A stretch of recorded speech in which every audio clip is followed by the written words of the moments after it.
Asubuhi ya leo Ijumaa Juni 20 mwaka 2025, Irani ilirusha kombora moja la masafa marefu lililotua katika kitongoji cha makazi katika mji wa Beersheba kusini mwa Israel. Kombora hilo lilianguka karibu na majengo ya ghorofa na likisababisha uharibifu mkubwa wa mali na kujeruhi watu 5.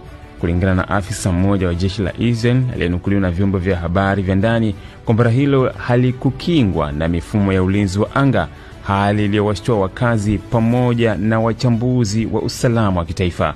Kwa mujibu wa taarifa za awali zilizochapishwa na The Guardian na Reuters, Irani haijatoa tamko rasmi kuhusu shambulio hilo, lakini vyombo vya habari vya serikali ya Irani vimeripoti kwa mashambulizi hayo dhidi ya Israel ni kisasi kwa mashambulizi ya kijeshi ya Israel yaliyolenga vituo vya kijeshi vya Irani wiki iliyopita.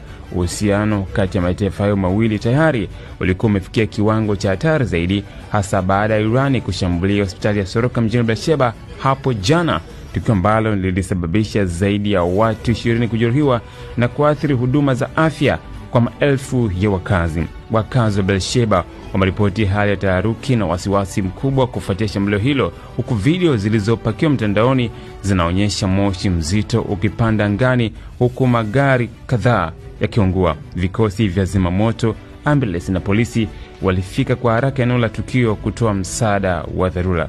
Majengo ya makazi karibu na eneo la mlipuko yaliharibika vibaya, madirisha kuvunjika, milango kung'oka na baadhi ya wakazi wakikimbia kwa hofu. Majeruhi wote walikimbizwa katika hospitali hiyo ya Soroka na waliripotiwa kuwa katika hali dhabiti. Wataalamu wa ulinzi wa anga wameeleza kuwa huenda kombora hilo lilikuwa na teknolojia ya hali ya juu, likiwa na muundo wa low radar signature unaokwepa kugunduliwa kirahisi na rada za Israel. Mfumo wa ulinzi wa anga wa Israel unaojumuisha Iron Dome, David Sling, Arrow haukuweza kuzuia kombora hilo